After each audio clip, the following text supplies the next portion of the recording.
भारी बारिश से केदारनाथ मार्ग बंद, मलबा बोल्डर से रास्ता हुआ बाधित, वैकल्पिक पैदल मार्ग भी टूटा। एसडीआरएफ एनडीआरएफ कर रही रेस्क्यू की कोशिश। यात्रियों से अपील, केदारनाथ की बजाय अन्य धार्मिक स्थलों पर जाए।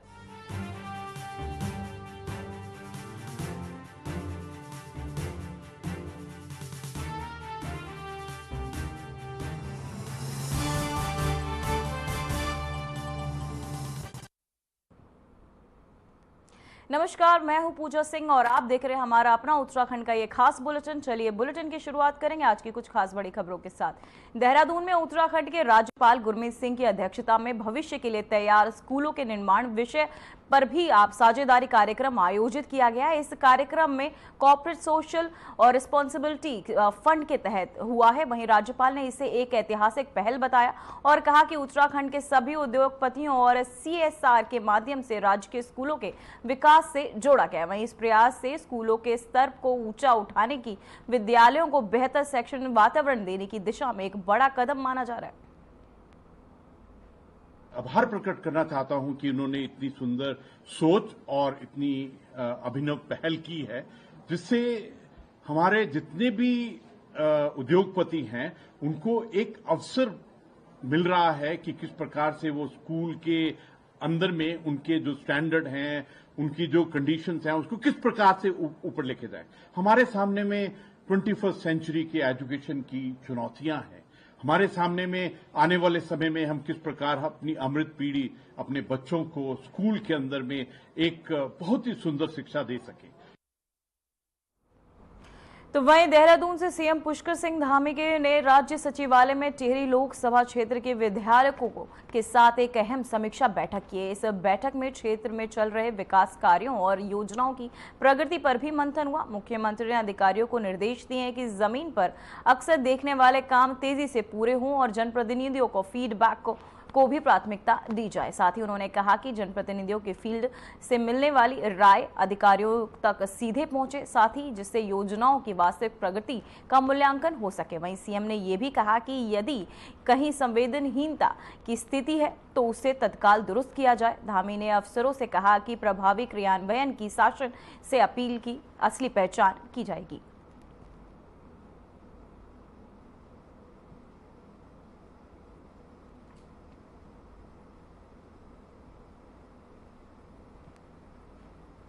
तो वहीं देहरादून के उत्तराखंड राजभवन के सभागार में सीएसआर फंड के जरिए दुरुस्त क्षेत्रों में राज्य के विद्यालयों को संसाधन उपलब्ध कराने के विषय पर साझेदारी बैठक आयोजित की गई है। इस कार्यक्रम में राज्यपाल गुरमीत सिंह और मुख्यमंत्री भी मौजूद थे। बैठक में राज्य शिक्षा विभाग और प्रदेश के कोऑपरेटिव समूह के बीच एमओयू पर हस्ताक्षर हुए। वे राज्यपाल गुरमीत सिंह ने इसे एक अभिनव पहल बताते हुए कहा कि इससे उद्योगपतियों को स्कूलों को सुदृढ़ करने का अवसर मिलेगा। उन्होंने शिक्षा के क्षेत्र में कई चुनौतियों का उल्लेख करते हुए कहा कि अब उद्योगपति वॉलंटियर्स बनकर स्कूलों के आधुनिक सुविधाएं और बेहतर शैक्षणिक वातावरण उपलब्ध कराएंगे, जिससे प्रदेश के सरकारी स्कूल उच्च गुणवत्ता के विद्यालयों में शामिल हो सकेंगे।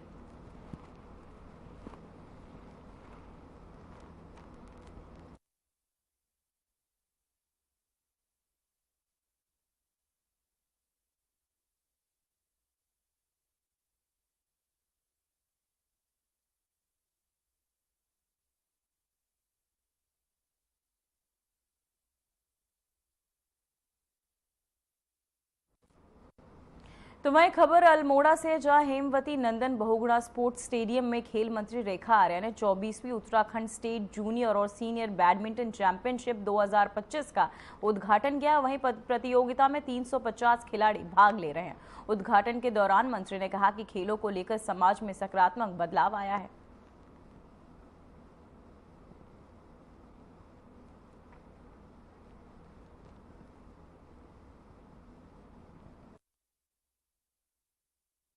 देखिए, बहुत हर्ष की बात है कि 30th नेशनल गेम के बाद से लगातार हमारे प्रदेश में, चाहे वो चैंपियनशिप हो, चाहे वो नेशनल हो, चाहे वो एशियन चैंपियनशिप हो, वो हम लोग लगातार देख रहे हैं। और उसी क्रम में जो है आज अपने जो अल्मोड़ा खास तौर पर बैडमिंटन के लिए ही जो बहुत अधिक जाना जाता है, आज उसकी भी सीनियर और जूनियर की चैंपियनशिप यहाँ पर आज आउट की गई इस मल्टीपर्पज हॉल में।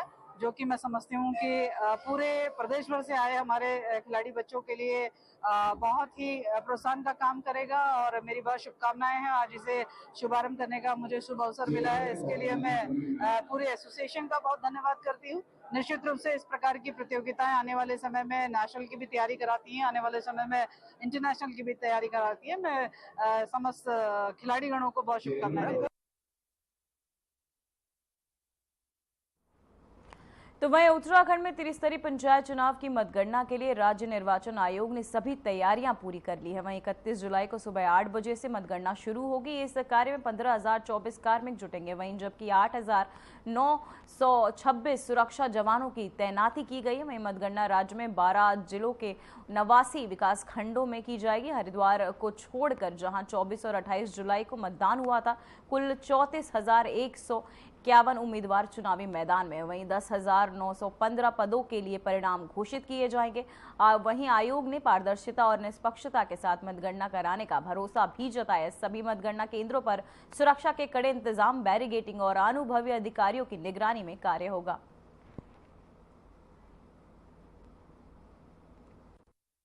आप सभी को अवगत कराना चाहूँगा कि हमारा जो वर्तमान में गतिमान पंचायत निर्वाचन है, ये बहुत ही सुचारू रूप से चल रहा है। हमारे फर्स्ट फेज़ की पोलिंग 24 तारीख को संपन्न हुई थी और हमारी सेकंड फेज़ की पोलिंग 28 तारीख को हमारी संपन्न हुई थी। अगर मैं इसमें ओवरऑल बात करूं आपसे, तो हमारे सदस्य ग्राम पंचायत के जो हैं कुल 1,711 पदों पर निर्वाचन की कार्रवाई हुई है इन दोनों फेजेज़ में मिला के। और इस पद पर जो है निर्वाचन लड़ने वाले उम्मीदवारों की संख्या जो है 4,227 रही है।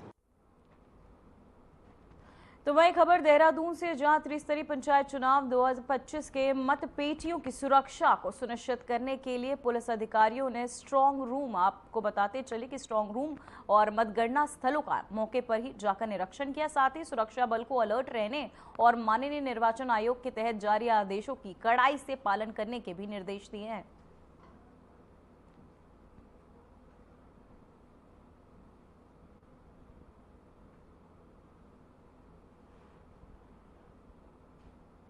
तो वही खबर देहरादून से, जहां जिला प्रशासन की टीम ने पीपीपी मोड पर संचालित प्राथमिक स्वास्थ्य केंद्रों पर एक साथ छापेमारी की। वहीं जिलाधिकारी ने प्राथमिक स्वास्थ्य केंद्र जाखन का निरीक्षण किया। इस दौरान डीएम के नेतृत्व में मुख्य विकास अधिकारी अभिनव शाह, एसडीएम पूर्व सिंह हरिगिरी और अपूर्वा सिंह विभिन्न स्थानों पर छापेमारी कर रहे हैं। वहीं छापेमारी के दौरान स्वास्थ्य केंद्रों में पर्याप्त बैठने की व्यवस्था न होने पर आपको स्टोरेज सुविधाओं में अभाव पर नाराजगी भी जताई गई। साथ ही स्वास्थ्य केंद्रों में आने वाले मरीजों से भी उनकी समस्याओं और सुविधा संबंधी जानकारी भी ली गई।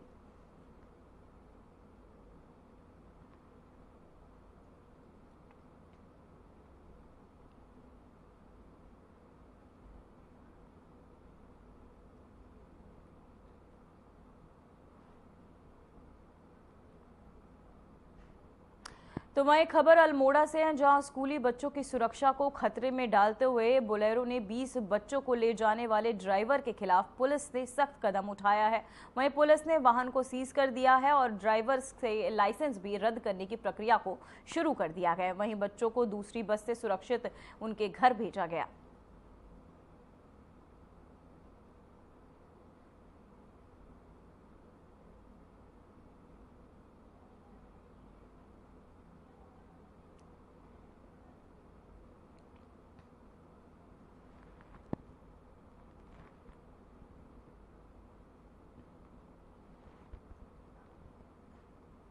तो वही खबर देहरादून से, जहां पुलिस ने बड़ी कार्यवाही करते हुए फर्जी रजिस्ट्री के मामले में फरार 10,000 रुपए के इनामी अभियुक्तों को यमुनानगर से गिरफ्तार कर लिया है। वहीं अभियुक्त ने अपने साथियों के साथ मिलकर कुटीरचित दस्तावेजों के आधार पर किसी व्यक्ति की जमीन को गिफ्ट डीड बनाकर अपने नाम करवा लिया था। गिरफ्तार अभियुक्त के खिलाफ कानूनी कार्यवाही शुरू कर दी गई है।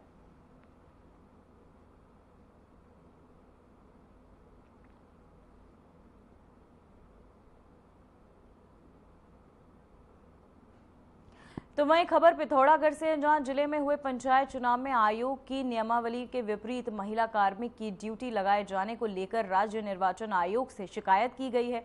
पूर्व जिला पंचायत सदस्य जगत मतौलिया ने इस मामले को दोषी अधिकारियों के खिलाफ कार्यवाही की वहीं मांग भी की है। साथ ही उन्होंने चेतावनी दी कि यदि आयोग ने संज्ञान नहीं लिया तो मामला उच्च न्यायालय नैनीताल में जनहित याचिका के रूप में उठाया जाएगा। निर्वाचन आयोग के हस्तक्षेप और जिला निर्वाचन अधिकारी के पत्र और आयोग की स्पष्ट नियमावली के बाद भी पिथौरागढ़ जनपद के 8 विकास खंडों में पंचायती चुनाव में जो महिला कार्मिक हैं उनकी ड्यूटी 50 से 100 किलोमीटर के मध्य लगाया गया। महिलाएं स्वयं अपने रिस्क पर भय और असुरक्षा के बीच अपने अपने मतदान स्थलों पर जहां ड्यूटी लगी गई थी वहां स्वयं पहुंची और रात भी उन्होंने वहां काटी। रानीखेत जैसी घटना यहाँ हो सकती थी, लेकिन जो निर्वाचन अधिकारी हैं ब्लॉकों में उन्होंने इसको गंभीरता से नहीं लिया। आज हमने आयोग में इसकी शिकायत दर्ज की है। अगर आयोग ने इसमें कोई एक्शन नहीं लिया तो हम उच्च न्यायालय नैनीताल में एक जनहित याचिका इस पर दायर। तो वहीं खबर रुद्रप्रयाग से, जहां दूसरी केदार मद महेश्वर यात्रा के आधार पर शिविर बनातोली गांव में स्थित चिंताजनक है। वहीं 2023 में मोर खंबा नदी का पुल ध्वस्त हो गया था। वहीं अस्थायी लकड़ी का पुल भी अब धंस गया है। तो वहीं इसके बाद ग्रामीण और तीर्थयात्री जोखिम उठाकर ट्रॉली से आवाजाही कर रहे हैं। इस समस्या के लिए जल्द समाधान की आवश्यकता है।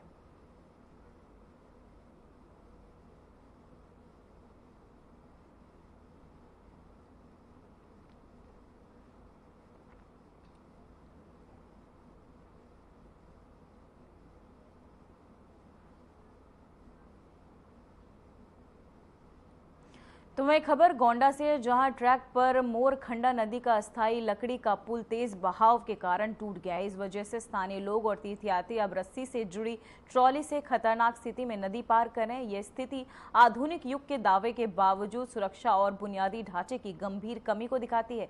इस समस्या का समाधान जल्द ही जरूरी है ताकि यात्रियों की सुरक्षा सुनिश्चित की जा सके।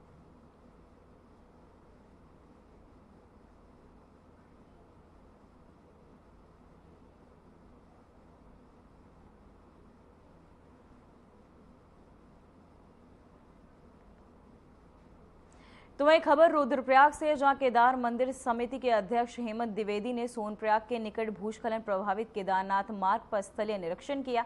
उन्होंने जिला प्रशासन को मार्ग शीघ्र खोलने और एसडीआरएफ और एनडीआरएफ की टीमों को तीर्थयात्रियों की सहायता में लगाने के निर्देश भी दिए। साथ ही निरीक्षण के दौरान उन्होंने तीर्थयात्रियों से भी मुलाकात कर उनका हालचाल जाना और मौसम पूर्वानुमान के अनुसार यात्रा करने की सलाह भी दी है।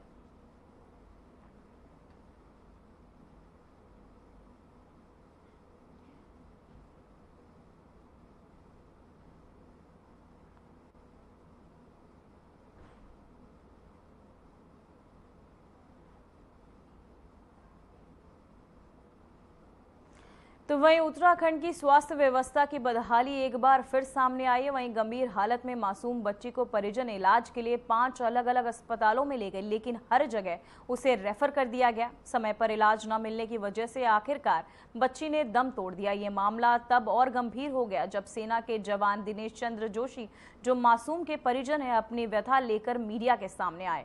उन्होंने बताया कि किस तरह अस्पतालों ने जिम्मेदारी से पल्ला झाड़ा और एम्बुलेंस चालकों ने भी बहाने बनाकर समय पर सहयोग नहीं किया। सेना के जवान की गुहार ने राज्य की स्वास्थ्य व्यवस्था पर सवाल खड़े कर दिए हैं।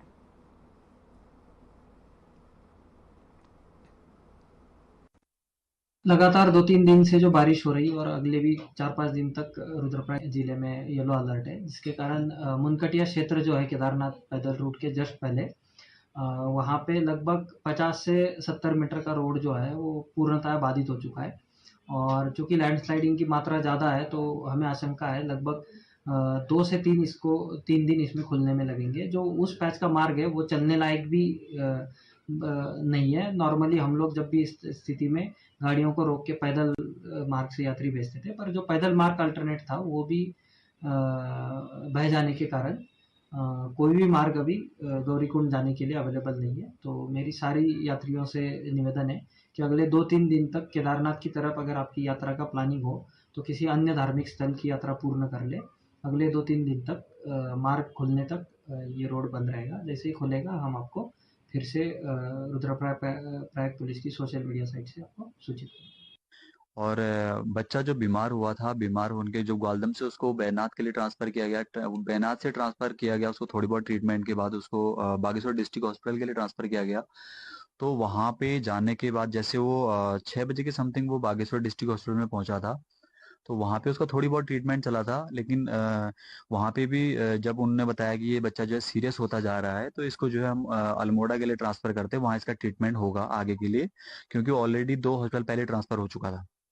तो वहाँ पे जो है जब 7 बजे के समथिंग 7 नहीं बजे थे, उस वक्त जो है वहाँ पे आगे बच्चे को आगे के लिए रेफर किया गया। रेफर करने के बाद जो एम्बुलेंस के लिए वहाँ पे कॉल किया गया 7 बजे के समथिंग। तो एम्बुलेंस के जो वहाँ पे ड्राइवर जो भी हैं वहाँ पे कर्मचारी, उन्होंने बताया कि अभी हम लोग 10 मिनट में आ रहे हैं, 15 मिनट में आ रहे हैं। तो ऐसे करते करते कम से कम 8 बज गए, वहाँ पे 1 घंटे का टाइम बीत गया था। मैंने अपना 1 साल का बच्चा खोया है। कभी भी किसी भी माँ पे, किसी बाप पे उन पे ऐसी कोई भी मुसीबत गुजरे ना, मैं ये कहना चाहती हूँ कि जब हम अपने बच्चे को ग्वालदम से बैजनाथ से बागेश्वर हॉस्पिटल के लिए ले गए, तो वहां तक तो हम अच्छे से पहुंचे, हमारा बच्चा ठीक था। इतना टाइम हो गया, अभी तक एम्बुलेंस नहीं आई है। मैंने कहा मेरे बच्चे की हालत इतनी खराब है, मैं अकेली हूँ, मेरे साथ सपोर्ट वाला कोई नहीं था, क्योंकि मेरे हस्बैंड जॉब पे जम्मू कश्मीर थे, तो मैं अकेली थी, मेरे साथ कोई नहीं था उस टाइम। और जो हॉस्पिटल का स्टाफ था, उनको अपने से मतलब था, उनको ऐसा नहीं था कि यार इनका बच्चा ऐसी कंडीशन में है, हमको एक्शन लेना चाहिए, फटाफट से एम्बुलेंस बुलानी चाहिए, लेकिन उनको कोई मतलब नहीं था। उन्हें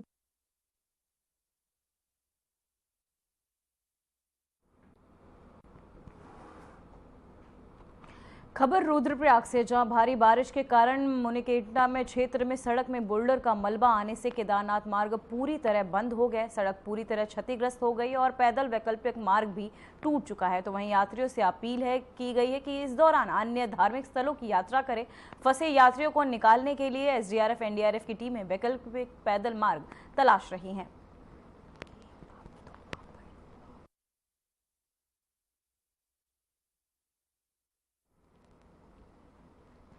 तो वहीं हरिद्वार में मनसा देवी मंदिर में भगदड़ के दौरान हुई श्रद्धालुओं की मौत के बाद अब उत्तराखंड सरकार और पुलिस प्रशासन सक्रिय हो गया। मंदिरों में श्रद्धालुओं की सुरक्षा को लेकर विशेष कदम उठाए जा रहे हैं। इसी कड़ी में गढ़वाल रेंज के आईजी राजीव स्वरूप ने मंदिर की सुरक्षा ऑडिट को लेकर दिशा निर्देश भी जारी किए।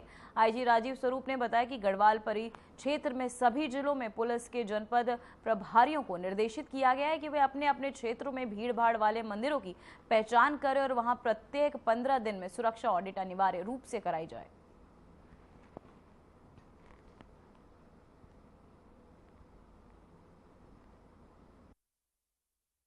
प्रायोरिटी में ये हमने ये 3 मंदिर परिक्षेत्र में हमने आइडेंटिफाई की है। इसके साथ में जैसे माँ धारी देवी का मंदिर है, वहाँ पे भी बहुत संख्या में तीर्थालु आते हैं। ये आपका सुरकंडा माँ का टेम्पल है, वहाँ पे भी बहुत सारे श्रद्धालु आते हैं। तो इसको क्रमबद्ध में हम अपने रेंज के लेवल पे ही इसका हम ऑडिट कर रहे हैं। प्रोफेशनल ऑडिट के लिए हमने इन 3 मंदिरों को हमने सूचीबद्ध किया है।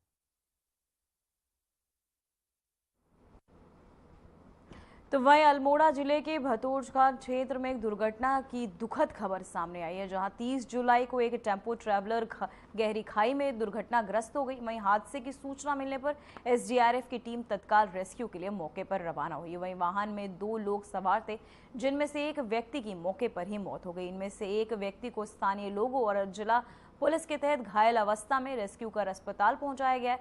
फिलहाल घटनास्थल पर स्थिति नियंत्रण में और जांच जारी है।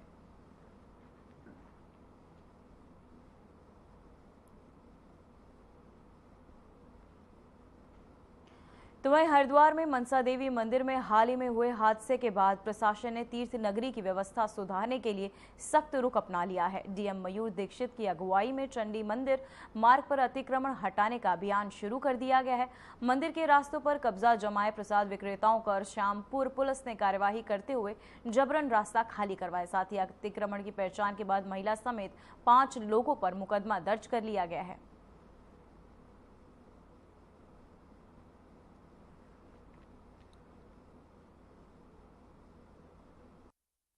परसों भी और कल भी दोनों निरीक्षण किया था, उसमें हमने ये पाया है कि जो वहाँ पे एक अस्थायी डिस्पेंसरी, एक इमरजेंसी हॉस्पिटल टाइप की रिक्वायरमेंट रहती है, क्योंकि अधिक भीड़ में पैदल चल के लोग आते हैं, उनकी सांस फूल सकती है और ऑक्सीजन की रिक्वायरमेंट भी हो सकती है। तो तत्काल वहाँ पर 2 बेड का एक डिस्पेंसरी लगाने का हमने मंदिर समिति को बोला है, जिसमें डॉक्टर, एक नर्स की तैनाती, साथ ही ऑक्सीजन सिलेंडर, ऑक्सीजन कंसंट्रेटर और लाइफ सेविंग ड्रग्स जो होती हैं इमीडिएट, तो वो वहाँ पर जरूर रखें।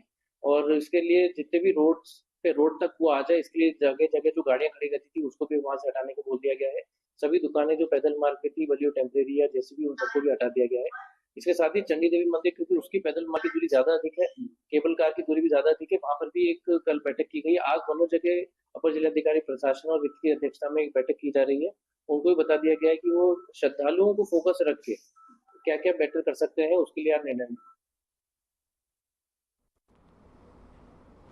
तो वहीं ऊधम सिंह नगर जिले में बीते कुछ दिनों में ड्रोन दिखे जाने की अफवाहों ने आपको बताते चले जनजीवन को तनाव में डाल दिया। साथ ही हालात ऐसे हैं कि गांव में लोग रात भर पहरेदारी कर रहे हैं। छतों और खेतों और मेड़ों पर चौकसी बढ़ा दी गई है।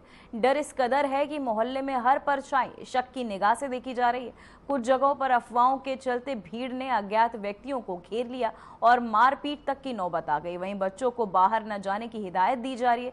साथ ही युवाओं ने खुद निगरानी टीमें बना ली हैं। सोशल मीडिया पर बिना पुष्टि के वीडियो वायरल हो रहे हैं, जिनमें कभी ड्रोन को चोरी तो कभी विस्फोटक से जोड़ा जा रहा है। वहीं हालात को देखते हुए पुलिस प्रशासन ने लोगों से संयम बरतने की अपील की है। साथ ही एसएसपी मणिकांत मिश्रा ने स्पष्ट किया कि अब तक ड्रोन से जुड़ी कोई आपराधिक गतिविधि सामने नहीं आई है। यह सिर्फ अफवाह और जिले के हालात फिलहाल समान बने हुए हैं। पिछले कुछ दिनों से ऊधम सिंह नगर और आसपास के जनपदों में रात के समय ड्रोन के जरिए चोरी और लूट की घटना होने की अफवाहें फैल रही हैं। ऊधम सिंह नगर जनपद में ड्रोन से किसी भी प्रकार की चोरी या कोई अन्य घटना नहीं हुई है। ये निराधार और केवल अफवाह मात्र हैं। साथ ही जो व्यक्ति किसी भी उद्देश्य से ड्रोन का प्रयोग करना चाहता है, वह कृपया संबंधित थाने से इसकी विधिवत अनुमति प्राप्त कर ले। बिना अनुमति के ड्रोन का प्रयोग करने पर ड्रोन को जब्त किया जाएगा और कानूनी कार्रवाई भी की जाएगी। मुझे ग्रामवासियों से यह कहना है कि रात्रि में गांवों की सुरक्षा के लिए चौकीदारी करने के लिए जो भी कर्मचारी उन्होंने नियुक्त कर रखे हैं, उसकी सूचना संबंधित चौकी या थाने में अवश्य दे दें। बद्रीनाथ राजमार्ग पर सड़क हादसा हो गया। बता दें कि नंदप्रयाग के पास बस पलट गई। वहीं दुर्घटना का शिकार बस जोशीमठ के रायवाला जा रही थी। हादसे के दौरान बस में कुल 33 लोग सवार थे, जिनमें से अधिकांश आर्मी के जवान बताए जा रहे हैं। घटना की सूचना मिलते ही पुलिस और प्रशासन की टीमें मौके पर पहुंची। साथ ही राहत बचाव कार्य शुरू किया गया। वहीं हादसे के कई जवान घायल हो चुके हैं, जिन्हें कर्णप्रयाग अस्पताल में भर्ती कराया गया। स्थानीय लोगों की मदद से घायलों को तुरंत रेस्क्यू कर अस्पताल पहुंचाया गया। फिलहाल दुर्घटना के कारणों की जांच की जा रही है और बस चालक से पूछताछ भी की जा रही है। प्रशासन ने बताया कि गनीमत रही कि हादसे में किसी की जान नहीं गई, लेकिन कुछ जवानों को गंभीर चोटें आई हैं।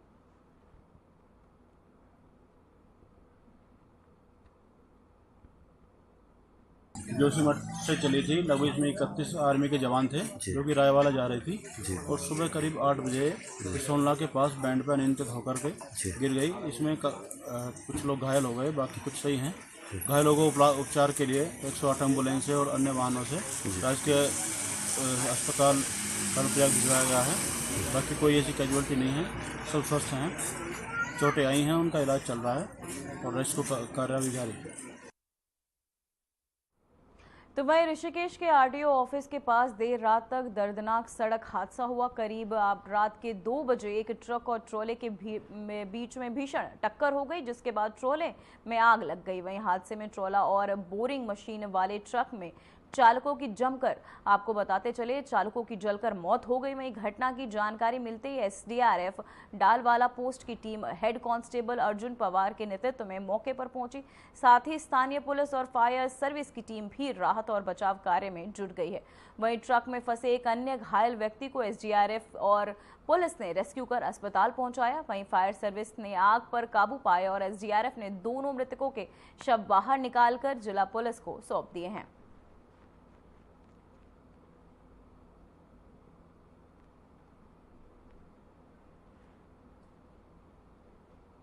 फिलहाल खबरों में बस इतना ही। मुझे दीजिए इजाजत। नमस्कार।